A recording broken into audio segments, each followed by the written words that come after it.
called Next Tier Advisors, and I recently became Myers-Briggs certified as a certified practitioner.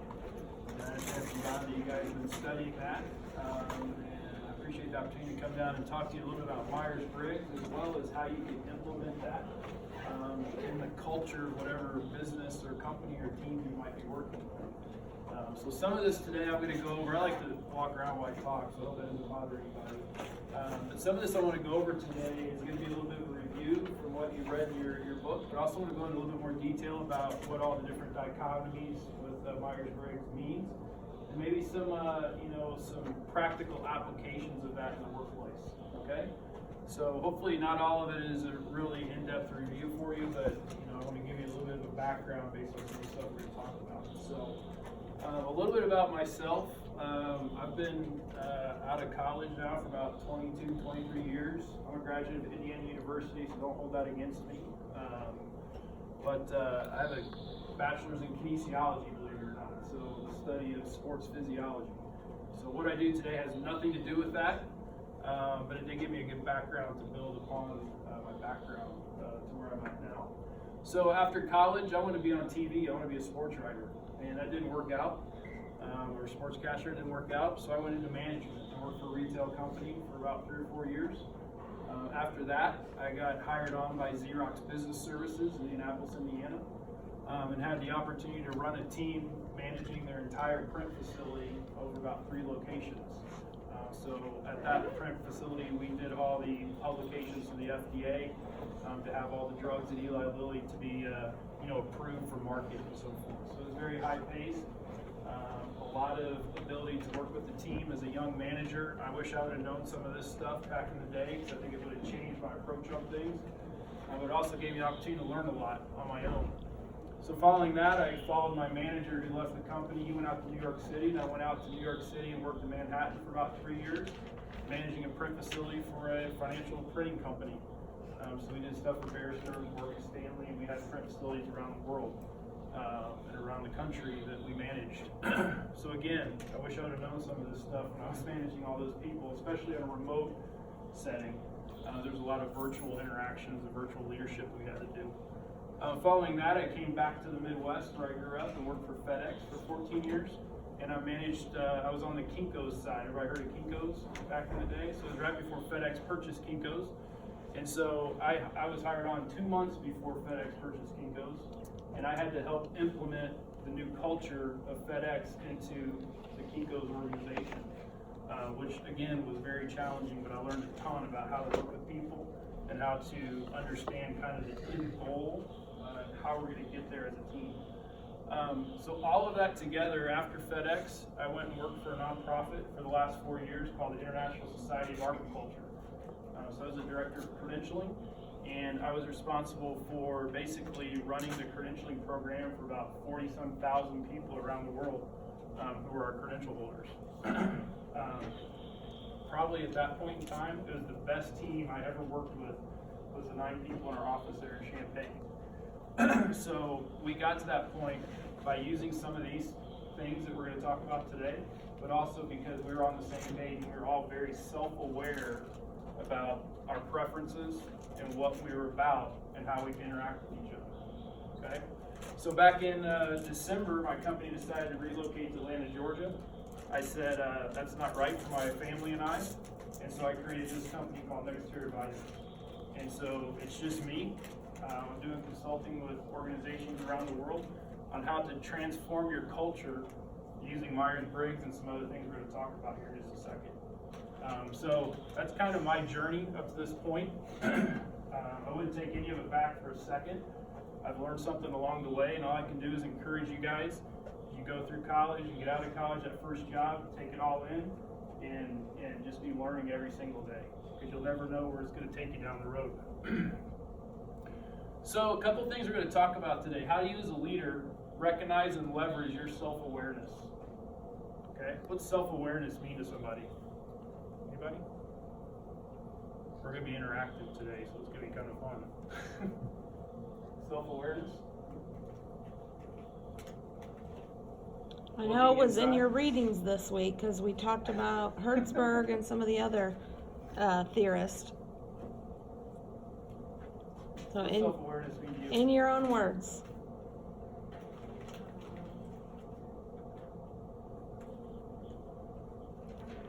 Okay, we're going to learn about self-awareness, okay?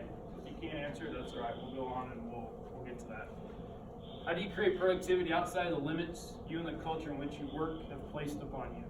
So a lot of times you're in an organization as a leader, and you may have your executive team saying, hey, you have to get this done. We need you to roll this out. I don't care, go make it happen. So how do you find productivity outside the limits of your team to make those things happen? Discover where there are opportunities to capture you're leaving on the table, and create productivity through behavioral accountability rather than positional control.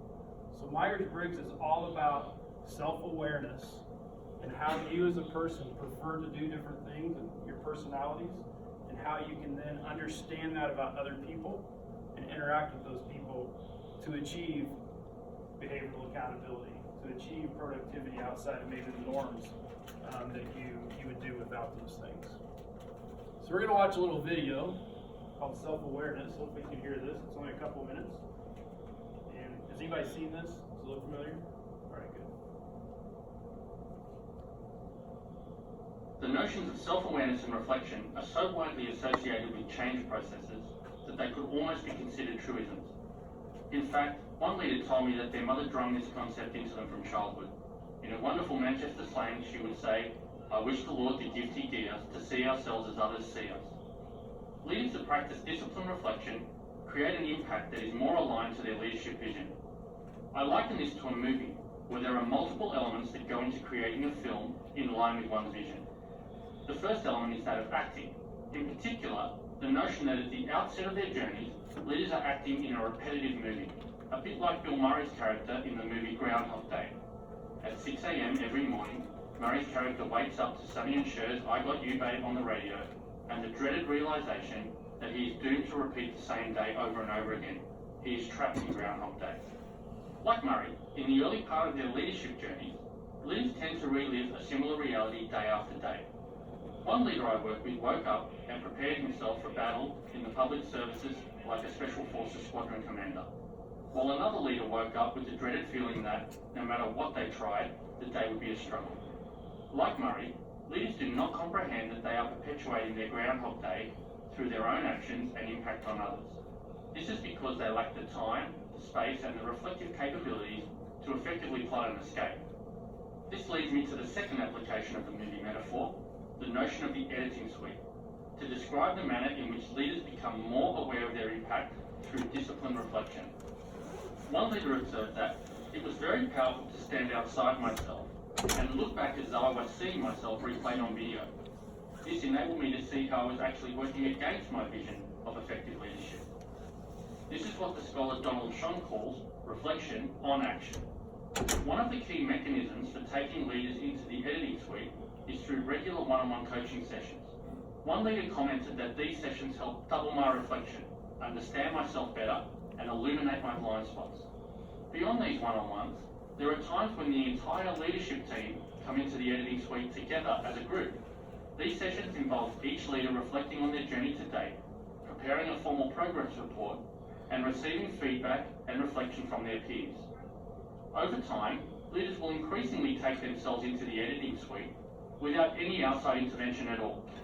As leaders' reflective practices are honed into a habit by their many visits to the editing suite, they become more and more proficient at the third element of the movie metaphor, that is, directing their own movies in real time.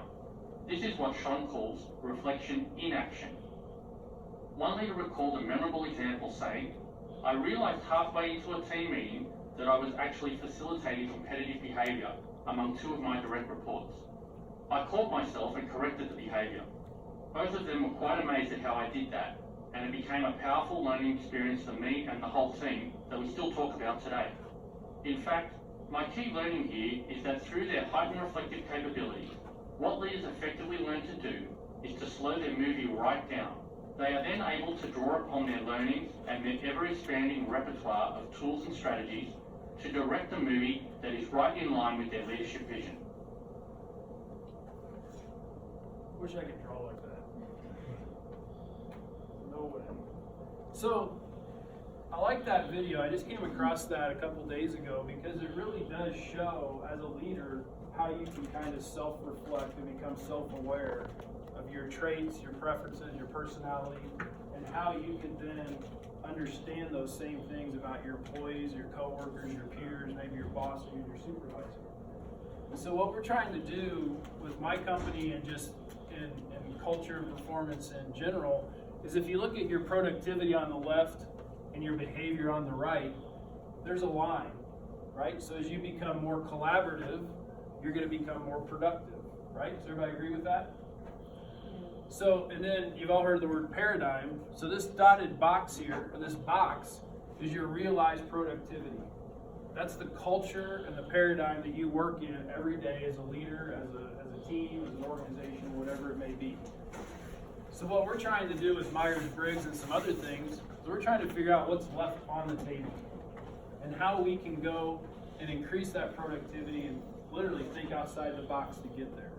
And so Myers-Briggs is one of those tools that you can use as a leader and with your team to help understand how you move from here to here and achieve that extra productivity that you're looking for. Okay? So with my company, there's some things that we've done. We focus on strategic planning, succession planning, executive coaching, and career development. So the top part here is your business planning, where the bottom part is more your personal development, executive coaching, and things like that. All of those feed into the culture that you're working at within your organization, correct? And ideally, you want that culture to be as transparent and intentional as possible. You don't want there to be any stories that your employees are trying to make up. You don't want there to be anything that they're like, what is Kevin thinking today? Why are we doing this? We want all those conversations to be intentional and very transparent, because that helps us become more collaborative. So all these things in the middle are how we achieve that. We have mischief and relationship, communication, trust, conflict resolution, influence, and persuasion. So those are all things that we teach to try to help build this intentional and transparent culture within any organization. And that's what we call a next tier culture. And Myers-Briggs is a big part of that culture, because once you become Myers-Briggs and you understand your personality types, all these other things build upon those personality types and how you interact with people on different levels, how you communicate with people, what are some of the preferences that you're seeing that you may trust or distrust somebody, and how you overcome those. So this is kind of the overview of kind of my company and how we're focusing on working with teams and individuals around the world. And I'm going to focus today a little bit on Myers-Briggs. Okay?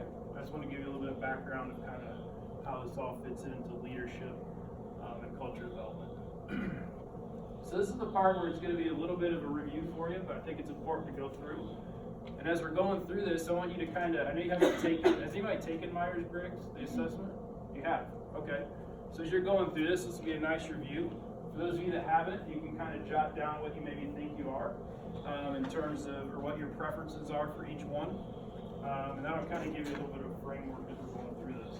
And please do jot that down, because at the end, when he's finished, I have a sheet for you based on what your outcome is. All right. So where is the Myers-Briggs tool used? I'm going to call it MBTI because Myers-Briggs takes a lot to say. There's 80 of the Fortune 100 companies use it currently. It's the most widely used personality assessment in the world. It's been translated into 24 plus languages. And there's some of the countries that it's being used in. And they average about 2 million people plus annually take the assessment. Okay? So it's, to say that it's worldwide is an understatement. And they're actually launching in April a new international version of the Myers-Briggs type personality that's based on data that they've collected all these years to help us understand. If you're in China, you may have to look at personalities a little bit different, because there could be some environmental and cultural influences on those personalities. So they're working on that, and it's in the process of being launched right now. Everybody know who that is? Carl Jung. You might read about him in your book. Okay? He's the creator of what they call type personality theories. He's a Swiss psychiatrist, developed the theory of personality. It's about 11 volumes from what I understand. It's pretty intense stuff. I don't know if anybody wants to read it, but if you do, it's out there. And thankfully, Catherine Briggs came along and said, that's great, I love it, I want to make it more personal to people. And so she took Carl Jung's theories and kind of made it a little bit more digestible, so to speak, and to understand. Her daughter, Isabel Briggs-Myers, came along and further developed that. And in 1943, she developed questions that became the Myers-Briggs type indicator that you see today.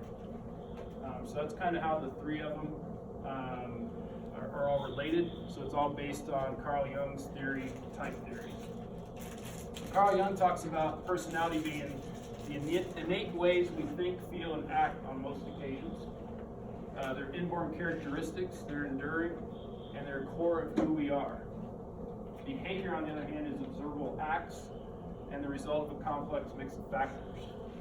So Jung's theory of personality type, they use two kinds of mental processes: how you take in and gather information, and how you make decisions and coming to conclusions based on that information. That's all Myers-Briggs is: how you take in the information and how you make decisions on that information. And everyone has a preferred way of using those mental processes. He also believed that we live in two worlds: the outer world of people, things, and activities, and the inner world of our own ideas, thoughts, and observations. Everyone has a preference for it, is typically energized by either the outer world or the inner world. Extrovert, introvert. So our preference, Jung stated that preferences are innate, inborn predispositions for doing things a certain way. He also recognized that preferences are shaped by environmental influence such as family, culture, education, and work. So you may have a preference for extroversion, but based on your environment, your culture, whatever it may be that you're working in, you may have to be a little bit more introvert or have a preference for introversion. Okay, so your culture, your education, your work, all those things kind of influence those innate preferences. So again, type, the inborn preferences, and that's not a trait. So it's very important when you're looking at Myers-Briggs to define the two. Type is one or the other, or trait may be enduring behavioral habits displayed across a variety of situations. Okay, so a visual of this is type. Theory would be one or the other. It can't be both, one or the other. Where trait theory would be, it could be both, where you use them based on different cultural impacts or anything like that. So I like to think of this as like a grading curve. When you're in a class, you have that bell curve. That's kind of what a trait is, where type theory is just one or the other. Okay. Is this all kind of making sense? Was this kind of in your book? A little bit more in depth than what you saw? So to illustrate this, let's do an activity. Everybody take out a scrap piece of paper. I want you to go ahead and sign your name on that scrap piece of paper.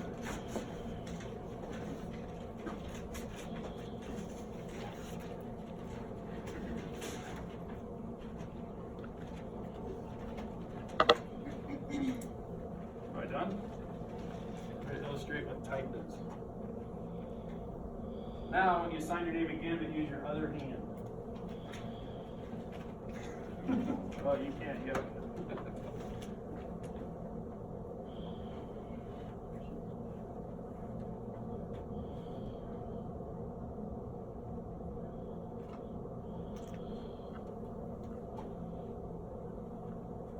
So I want to hear, call out a few words that come to mind when you wrote the first one.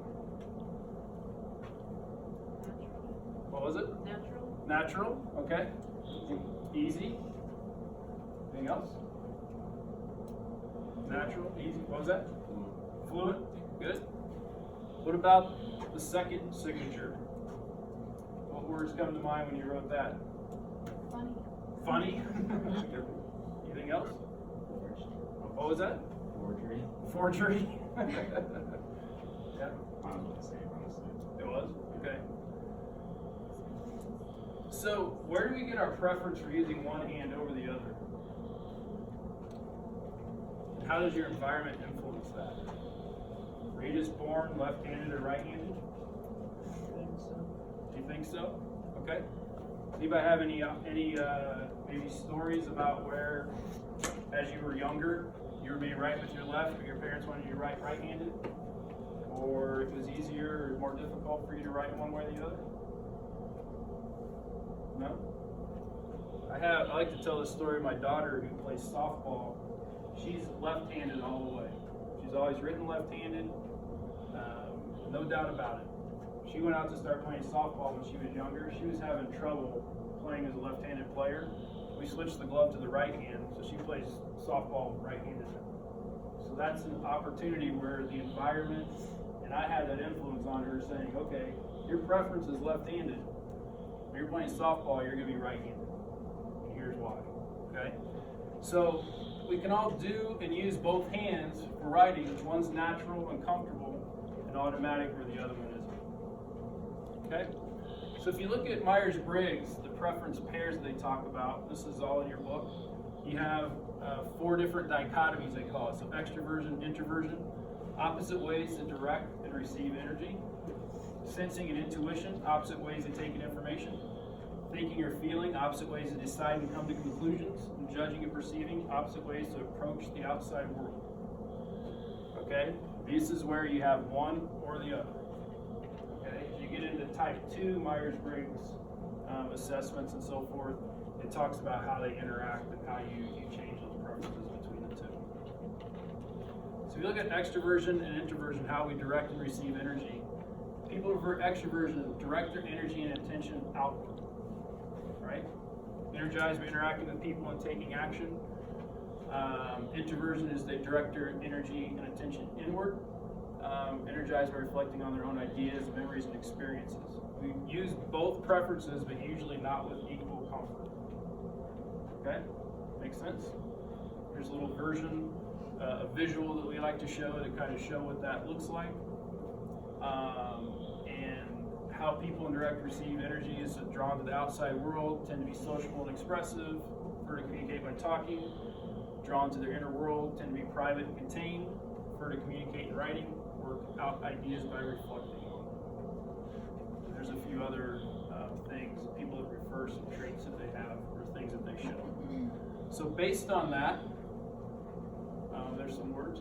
I want you to go ahead and write down what you feel like best describes you or your preference. I shouldn't say describes. Your preference for extroversion or introversion. What we think it is. You personally, and get to your core, what you think about your innate, inborn preference. So take yourself out of work, out of school, out of the classroom, you personally.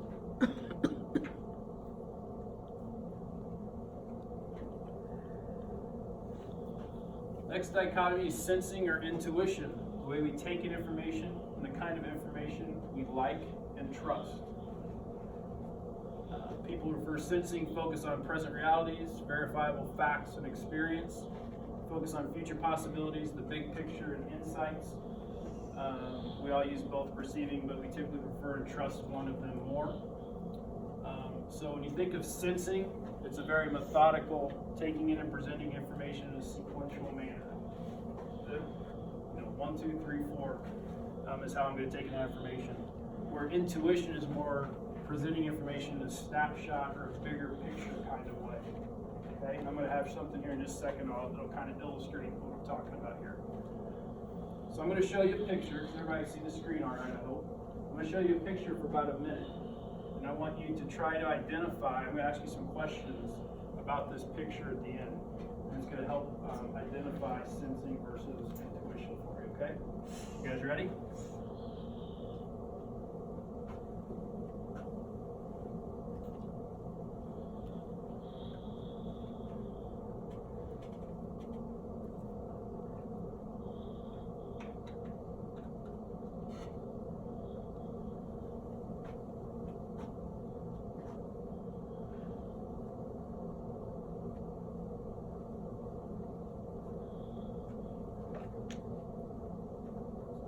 Minutes or seconds.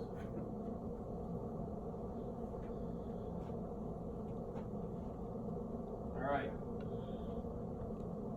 What did you see in that picture?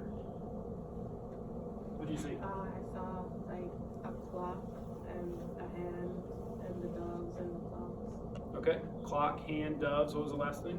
Clocks. Gloves? Clouds. Or clouds. Clouds. Okay. Anybody else? Yep. Saw a person's head. Saw a person's head? Yeah. Okay. It looked like they were looking into a ship that was kind of Okay. All right. It You was see? like there was a rainbow on there as well, on like 3 different sides of it, so it looked kind of like a prism. Okay. All right. What were they looking at? everything. Everything? Okay. What else? Anybody else see anything? No? Those things that you just talked about are very sensing type preferences. It's very specific. I saw a head, I saw a cloud, I saw a bird, I saw a glove, whatever it was. So that's very sensing. It's very specific as to what you're looking at. If you were on the intuition preference, you'd focus on patterns and meanings. So when I ask that question for people that have the intuition preference, they come up with a story almost. Oh, it's like a dream. Somebody's sitting there dreaming and they see out to the future and they're wanting to get there and they're trying to understand what's out there and that kind of stuff. That's the difference between sensing and intuition. You're focusing on patterns and meanings. Remember, specifics when they relate to a pattern are abstract and imaginative. The things you guys just said are very specific, and in my mind would be more towards the sensing preference. They're very specific as to what you're doing. They observe and remember specifics are factual, concrete, and sequential. Does that make sense? That to me is one of the harder ones to kind of understand between the two as you're talking about Myers-Briggs. Sensing, build carefully and thoroughly towards conclusions, understand ideas and theories. Where intuition is move quickly to conclusion, follow hunches, generate ideas and theories, use metaphors and analogies. Okay? So based on sensing and intuition, go ahead and write down what you feel like your preference for those two, one of those two would be.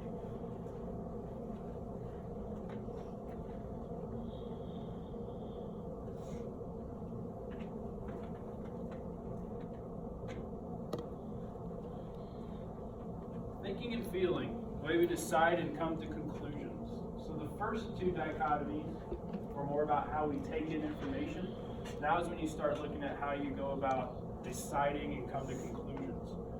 So people who prefer thinking make their decisions based on personal objective logic. Feeling make the decisions based on personal priorities and relationships. Both processes are rational, and we use both, but usually not with equal ease. Okay? And this is kind of down the road. We're not going to talk a lot about this today, but the people that make decisions using both T and F, those usually, typically, are the best decisions to be made. Because you're not only thinking about, you're being objective and logical, but you're also looking at personal priorities and the way it may impact your team. So we'll get to that in a second when you talk about the two different dichotomies, but how you can work with those two together when you're coming to decisions.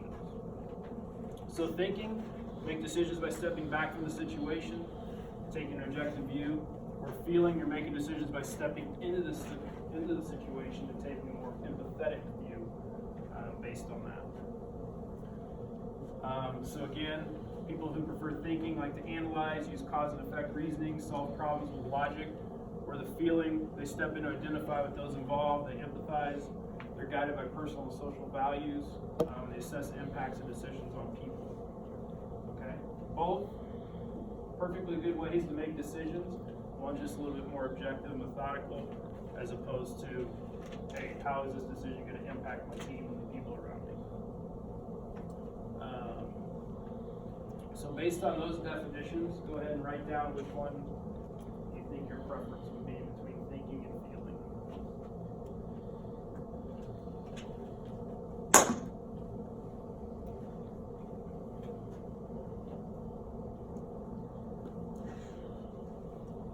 Okay. Is there any questions so far? This is all pretty good review. Going in a little bit more depth, maybe. I think your overview on your book looked like it's very, very good in terms of how we come up with these. But I want to kind of show you a practical application that you would do with the team as you're going through this. And typically we would do this after you've taken the assessment and gone through it. So we go through what's called, you have your reported type, which is after you take the assessment. And And then we would go through a process like this, where you're self-identifying, and then that would come, the two together, you come up with your confirmed type, what you would go with. So we have a validation process, which is basically what we're going through now. So judging and perceiving, how we approach the outside world. People who prefer judging want the external world to be organized and orderly. Look at the world and see decisions need to be made. Perceiving is seek to experience the world, not organize it. Look at the world and see options that need to be explored. We both use preferences, but usually not with equal comfort with everything else. So again, judging, you may have a timeline and a deadline you're getting to. Judging is very methodical, step by step, this is how we're going to get there. Or perceiving, they're going to still get there, but it's just going to be on their own way of getting there. Okay? So a spontaneous approach to meeting the deadline with a rush of activity. I'm use my daughter again. We're getting ready for school in the morning. I'm judging. I have a judging preference with mine. I've never given Myers-Briggs to my daughters. I'm going to. But I can almost guarantee she's going to be over here. It doesn't matter. She knows we have to leave at 7:45. It doesn't matter what happens between the time I wake up and the time we leave, Dad. I'll be ready to go. Right? Where I'm like, you need to get going. Got to brush your teeth. Got your school together. You know, all that kind of stuff. So it kind of gives you an idea between judging and perceiving. Both are equally usable. You're always going to reach the deadline. It's just how you go about getting there. So judging preferences, organized, systematic, methodical. Perceiving preference, adaptable, curious, casual, open-ended, adjust flexibly to new information and changes. Like to explore options, resist cutting off options, feel energized by last-minute pressures. Like to have things decided on the judging side. Try to avoid last-minute stresses. I have to have it planned out, or I'm just going to have a terrible one. Right? Where she's like, I like it when last-minute things come up. I'll get it done. I know I'll be getting in the car when it's time to go to school. So based on J and P, there's some of the words that associate those. Go ahead and write down what you feel like your preference would be.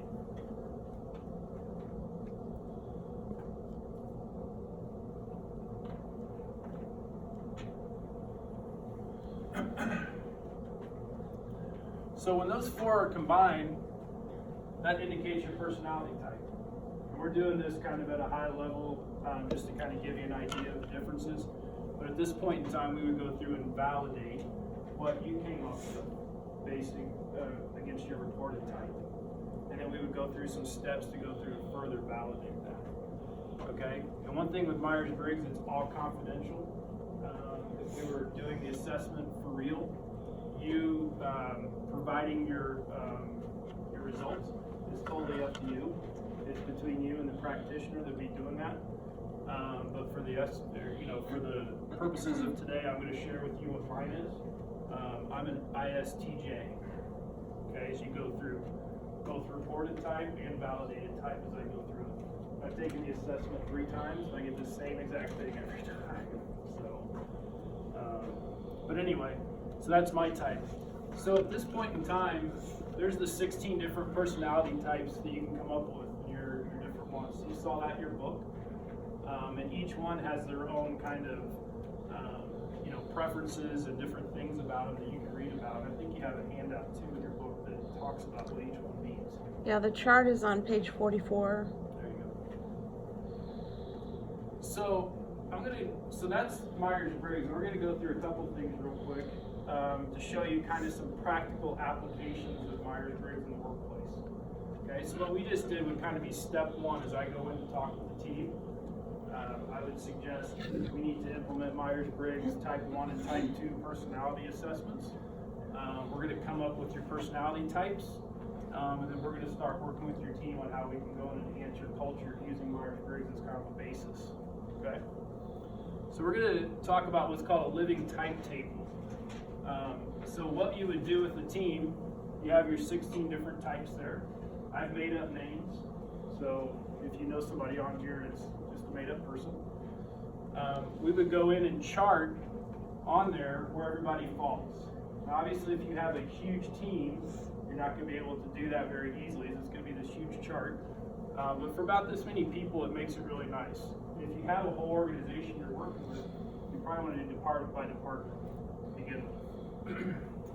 So, Got 2 people in each one. Josh is an ISFP. So we would go and chart that on the graph. And then we would talk about the way the chart is set up. Everybody in the bottom 2 rows have an extrovert preference. So they like to speak before they think. They speak to think. Okay?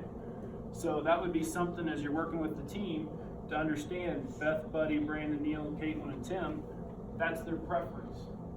Okay? Whereas if they're working with the people on the top 2 rows, they have a preference for introvert. They like to think, take in the information, before they make that decision. Right? So as you're working with, say Josh and Brandon are working with each other, Brandon may think, boy, Josh is just so standoffish. Why aren't you talking to me? Why aren't you trying to understand? Where Josh is he's just trying to take it all in and try to make that decision on his own. So this becomes a very good tool that we use with teams to try to help them all understand what those preferences are amongst the team that they're working with. Now, obviously, they have to agree to do this because all their information is confidential. But hopefully, they're willing to do that and can see the end goal. So on the right hand, those are the people that have a preference for intuition. They see the world in the big picture.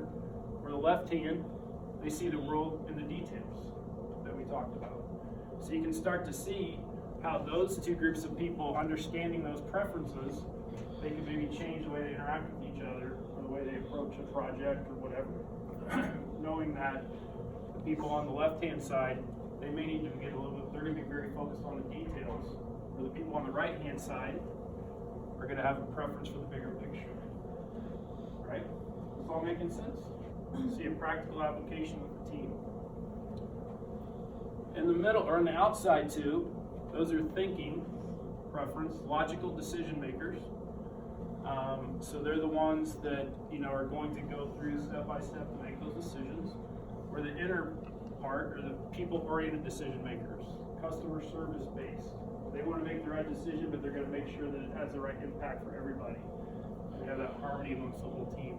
So we'd have some conversations around these people about how you maybe change your direction, how you can communicate with each other, how you can maybe plan out a project to make sure you're taking both of those preferences into play. The top and the bottom are judging, get things completed and checked off. These are the people like myself. I have a list every morning. These are the things I have to do. If I don't get it done, I don't feel good. I have like 3 more things I have to check off. Where in the middle, they keep things open. They may be they're perceiving on how to get the things done and their preference. So while I'm checking things off, they're like, it's going to be okay. We're going to just move that to tomorrow. We're going to keep working on it. Here's some things that came up, and we're going to get this done anyway.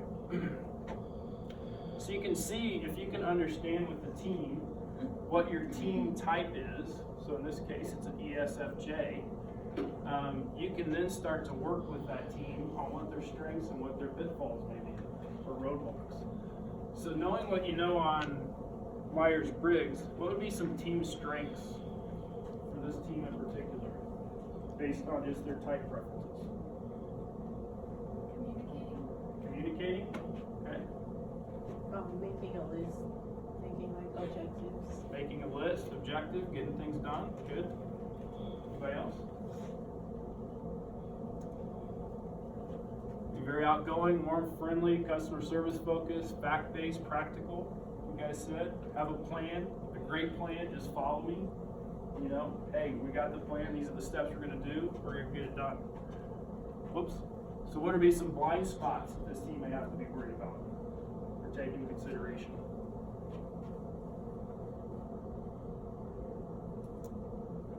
Yeah. They might not be as flexible with things that come up. Correct. Yep. They may be, it's a great plan, I don't care about anything else. You're going to have to really convince me, or we're going to have to change that. Right? So that could be a blind spot. Anything else? Yeah. Can't see the big picture. Exactly. No, you're exactly right. They could be very focused, right? You can't see the forest because of the trees. You hear that saying all the time. So there's some things, they might jump to a solution. Those are the preference of introversion, may not be heard and have a great idea.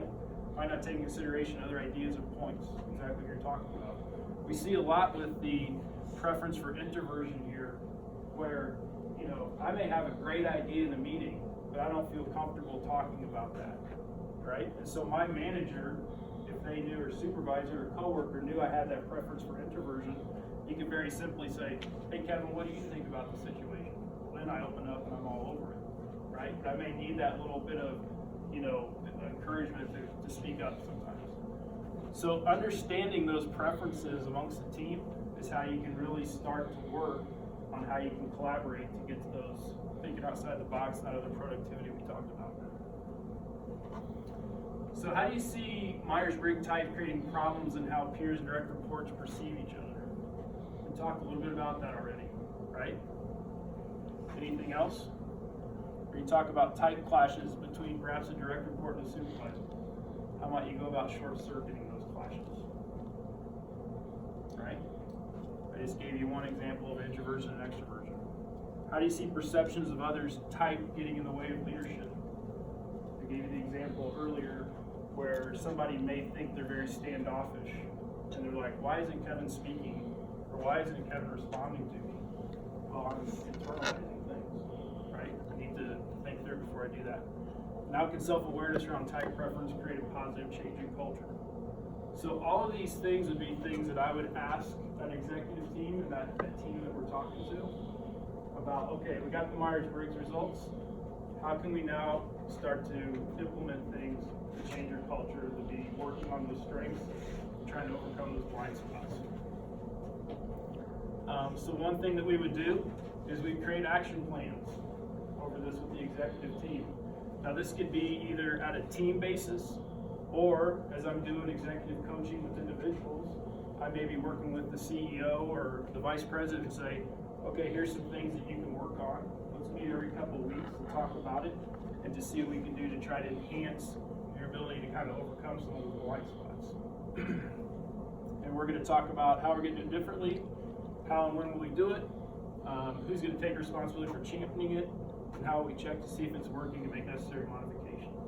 So all of this, when you talk about self-awareness and Myers-Briggs, you have to always be coming back and making sure that things are working, right? You can't just say, here's your personality types, your preferences, go after it. You got to put things in place to make sure you're checking up on it, continuing to work with them. Another way that we use Myers-Briggs, and I'm almost done, I have a couple more slides, we can use it to do problem solving.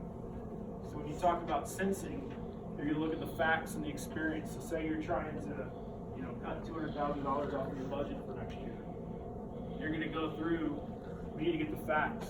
We need to get how that's going to affect our business. Give you the data to make that decision.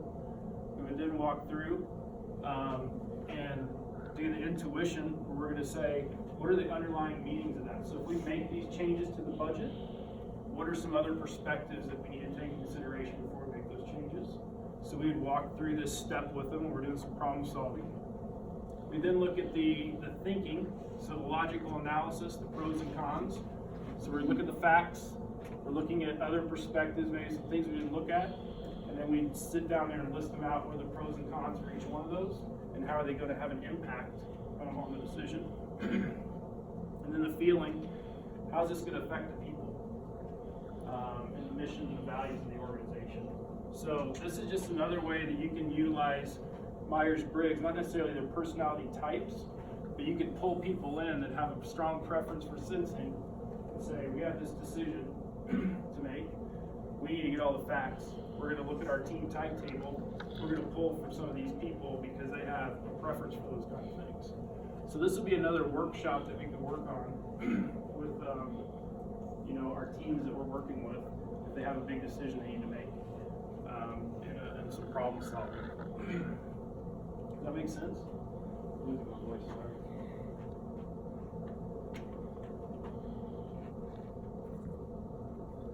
So what's this all about? We'll go back to the first video. Behavioral awareness, behavioral flexibility, perception, self-awareness, and what tools to drive productivity and understanding.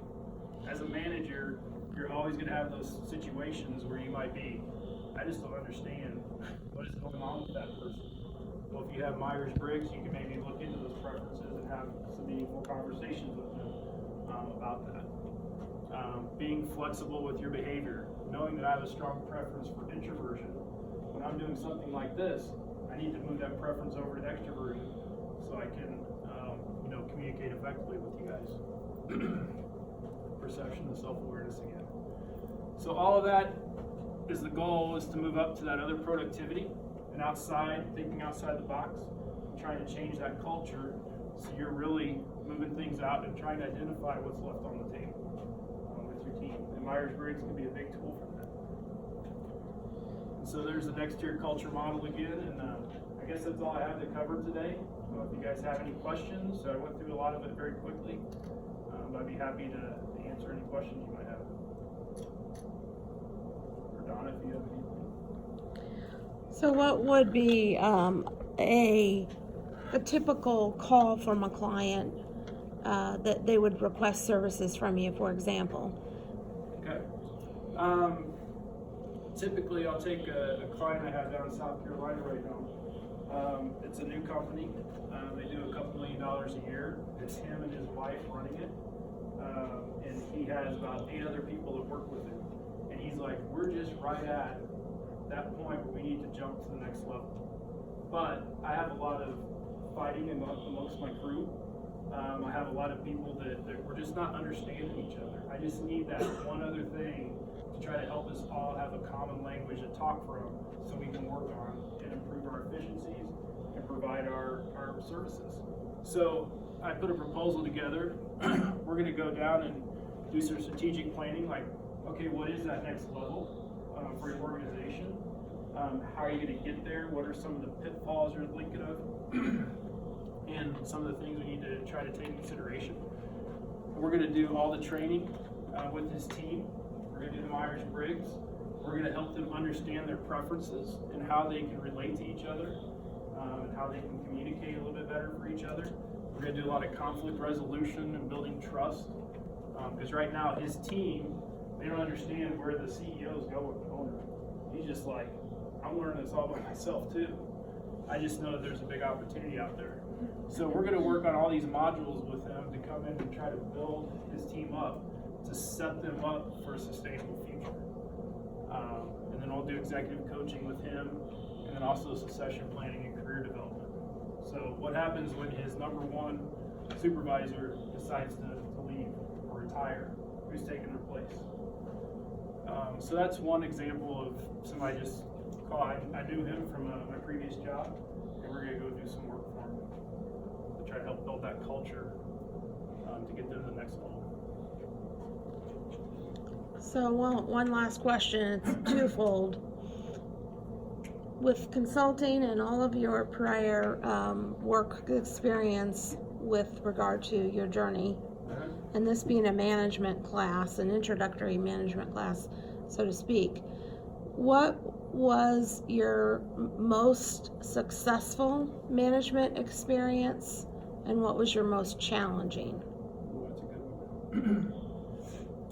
I think my most successful was this last position I had as the director of credentialing at the International Society of Arboriculture. So we certified people to take care of trees all over the world. I came in after a very bad situation, the previous director. The team just never got along. They were just dysfunctional is the only way to say it. And I was able to come in and not having any reference to tree care or anything like that my entire career and implement some of these things to very first off try to get to know the team, understand what their strengths, what their opportunities were, support them in every single way I possibly could.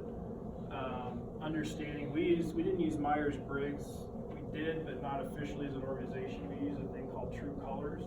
I implemented some Myers-Briggs stuff kind of on the side.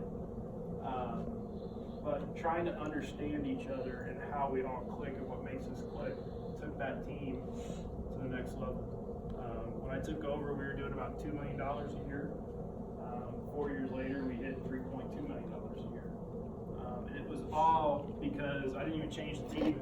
It was all because we understood each other's preferences and how we can interact with each other.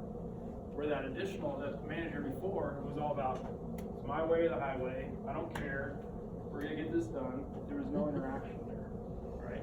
And there's sometimes as a manager you have to make those decisions, don't get me wrong. But if you can go in with that supportive culture and trying to understand each other, it really can pay dividends. My most challenging was probably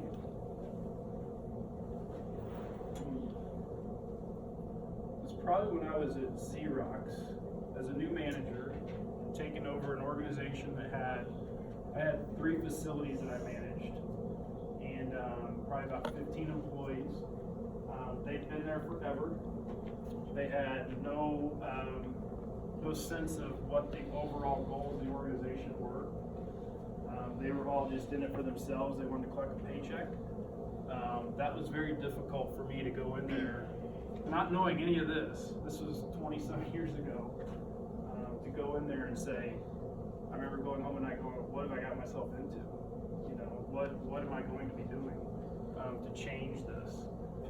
And I learned a ton during that job, to the point where my boss, when he left New York, he asked me to come with him to help start changing the operations at that location. So that was challenging just because I never felt like I really connected with that team like I should have. I was there for 3 or 4 years. Where if you use something like Myers-Briggs or something like this, you could start to have those conversations. It might have been a little bit different outcome. Yep. I didn't mean to lie, but I thought of one more question. So, this is the last one, promise. So, I know you said you have no regrets on your journey and all of that, but thinking back to when you were getting your bachelor's degree and all of the things you've learned about business and management and working with people in all of your years, what do you wish you would have known then that you didn't know that you know now? I would have focused a lot more on my own personal development as opposed to trying to make the next paycheck, trying to get the next promotion, trying to what's next. When you're out of college, I mean, my gosh, I need to make money, that's why I went to college, I want a job. And it's tough not to get in that mindset. And it's okay to be hungry and want the next level. I really wish I would have spent more time learning Myers-Briggs, reading, understanding, management books, concepts. I hate to read, but I tell you, since I started this company, and even the last 3 or 4 years, I love it.